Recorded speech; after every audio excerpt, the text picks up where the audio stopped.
Hey, what's up, everybody? It's Coach Colton here at Columbus Martial Arts. I hope you're all having an amazing day today. I want to do a quick video. I did a video similar to this a while ago, talking about the history of martial arts belts and how the different color belts aren't quite as old as you think they are. If you watch that video, this will make a lot of sense to you. If you haven't, I encourage you to go watch it. By the way, if you're watching live, give me a hashtag live over in the comments. If you're watching later, give me a hashtag replay.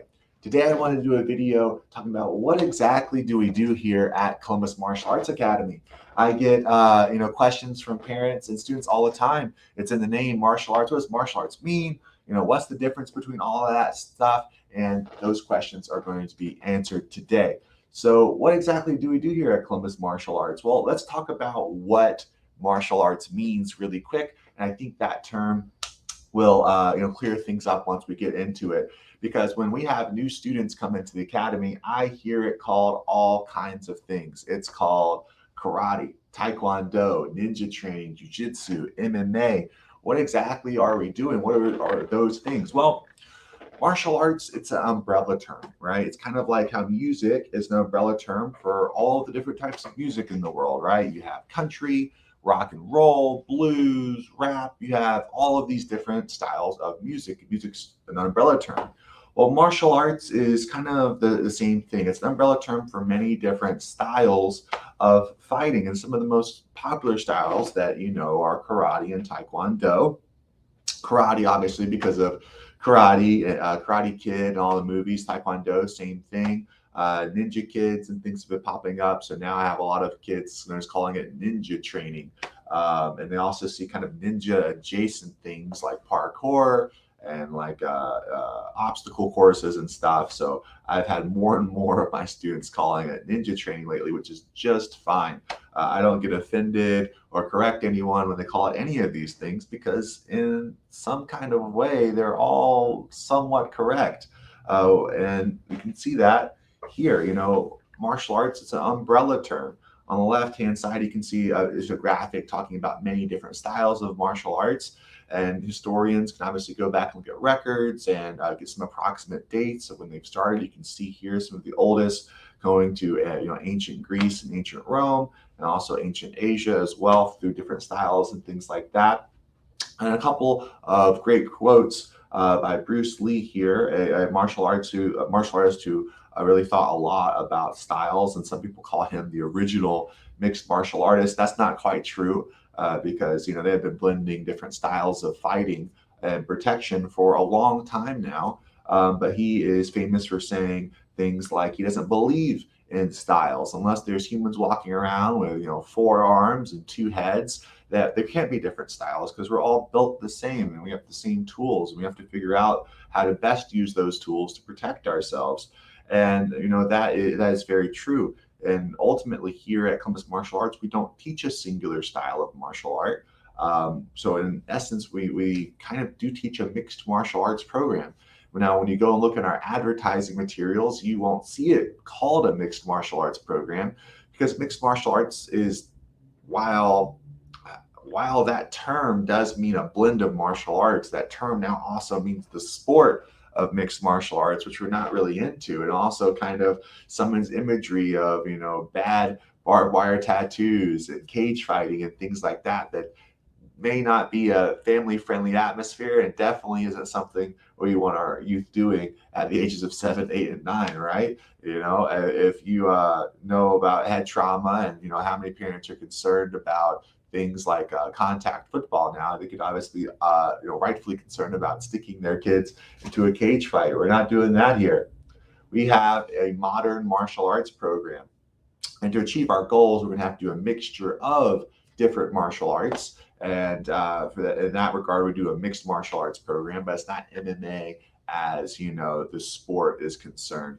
Really, with all of our programs, we have 3 goals because these goals are goals that their parents want for their kids and the kids want for themselves. We want to get students active, get them out of the house, off the screens, living an active and engaged lifestyle. We want to get them physically active, get them fit, get them able to protect themselves, because ultimately, if you don't have a baseline level of fitness, you will never be able to perform the techniques. If you're super overweight, If you're super frail and your body's not able to even go through the motions of the technique, then you're not going to be able to protect yourself.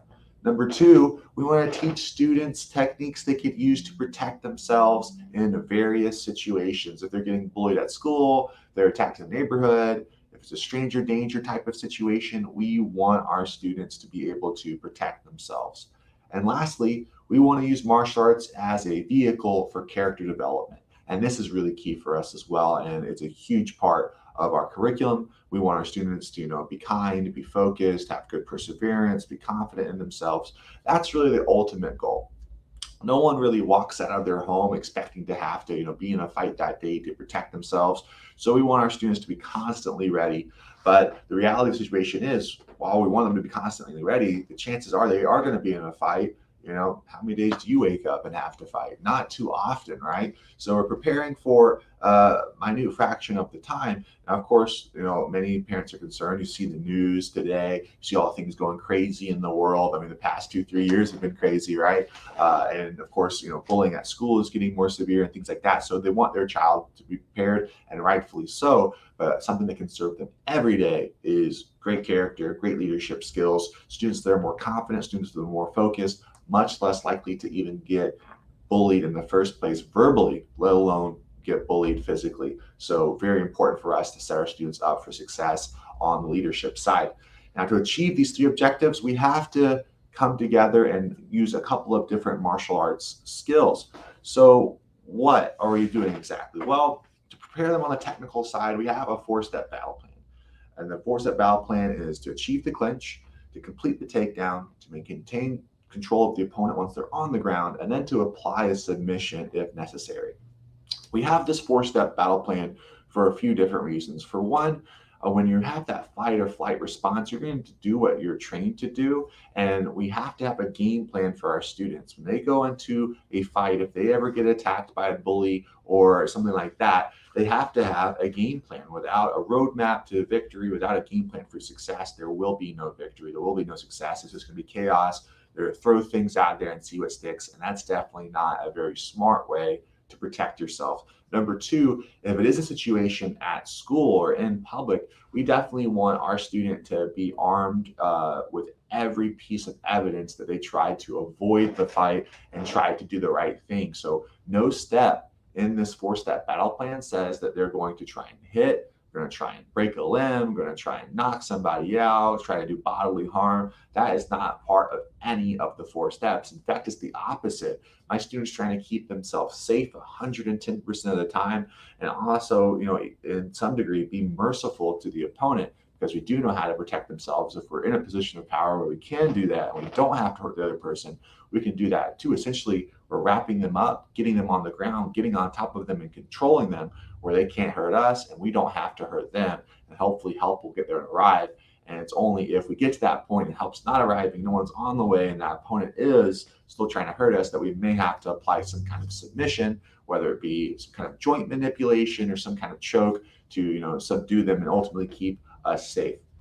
The last thing we want to do is, cause any kind of head trauma, break bones, knock people out, and leave people with long-lasting injuries. So, it helps them get in less trouble at school. It helps them keep themselves safe, helps them understand the route to victory. This is a key part of the technical side of our curriculum here at Columbus Martial Arts, is understanding and implementing the 4-step battle plan. And when we just had our tournament, really all of the rules, the points were awarded students who followed that 4-step battle plan, and you could win a match right away if you submitted your opponent. So very, very important part. Now, when we have the 4-step battle plan, what styles of martial arts are needed? What aspects of martial arts are needed? Well, really, when you watch our classes, we have a little bit of every style of martial arts out there. For one, different martial arts overlap with each other. There's not just one martial art for kicking and one martial art for punching and one martial art for taking people down. Many different styles overlap and have similar ways to do things, but ultimately you really need a striking martial art, one that excels in taking opponents down, and then once you're on the ground, one that excels in controlling them. So we have the big 3: Muay Thai kickboxing, wrestling, and Brazilian jiu-jitsu, and a lot more in the program, but those are the big 3, the main 3 that we pull from in our lesson plans that you'll see every day. So let's really hit on each one really quick.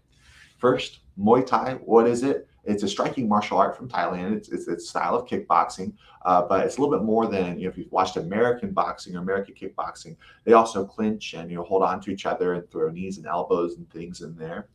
So it helps us a bit more bridge the striking distance when you're standing away, trying not to get punched or kicked by the bad guy, to wrapping them up and controlling them. So it helps us learn some fundamental striking, how to punch and kick, how to protect ourselves from the other person's punches or kicks, how to move in a good stance and not trip over your own feet, and how to close that distance and really get the clinch and get into the clinching distance. So really, the Muay Thai or striking is fundamental. Basic punches and combos, punches and kicks, get close to them, wrap them up.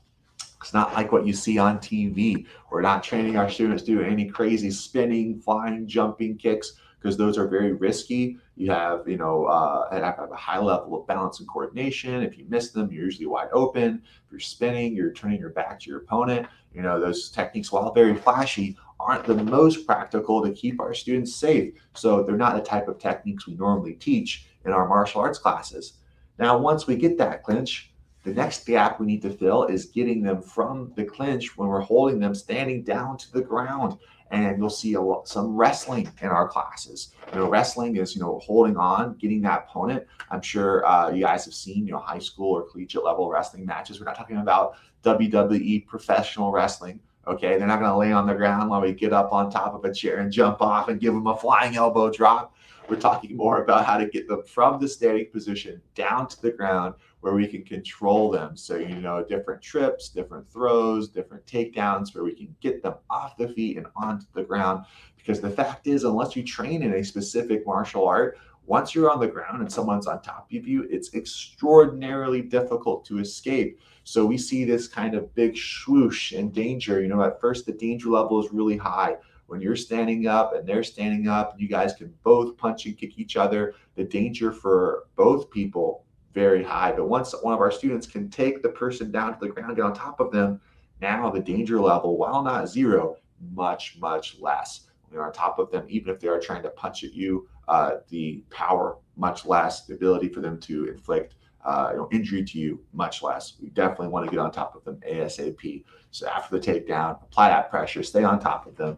And then the last gap is the Brazilian Jiu-Jitsu portion. Once we're on top, maintaining that pressure and control through the different holds and moving through a hierarchy of holds.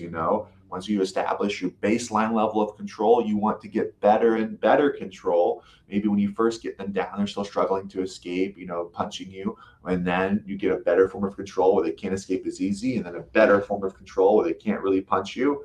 And we want to get to a top level of control where they're basically wrapped up and they can't do a thing. And then lastly, as we mentioned, the submission portion. Submission is a term that just means, any type of move that could subdue someone. And in class, you see that via a tap, right? A tap is the universal symbol that, hey, I won, you lost. I can't escape out of this particular hold, and you won. Now, in real life, there's no tapping out. The bully's not going to tap out. And if they do, hopefully, we don't trust them, right? The likelihood that they know about tapping out, they probably don't know. And then secondly, they're not just going to tap out and then all of a sudden bygones are bygones. No, a few moments ago, this is a very angry person trying to hurt us. There's going to be some negotiation and some de-escalation, which we teach in our classes as well. But it could be a choke, it could be an arm lock, something that bends their arm in a particular way that causes pain or distress.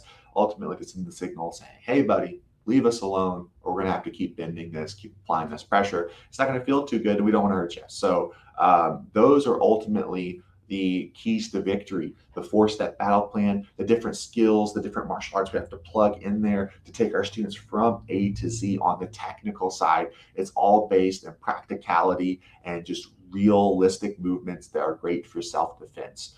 So hopefully if you're a new parent and you've never trained before, that sheds some light on exactly what we do here at Columbus Martial Arts. If your child calls it karate or taekwondo or ninja training or MMA, they're technically not wrong because it's a bit of everything. We teach a modern martial arts program.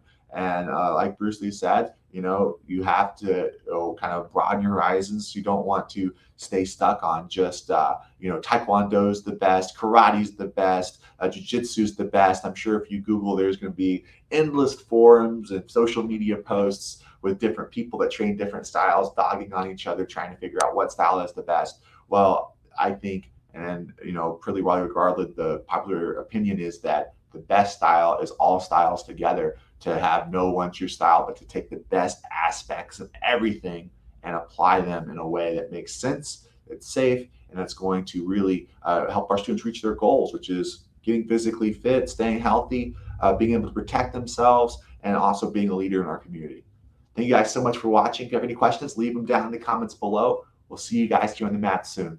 Bye, everyone.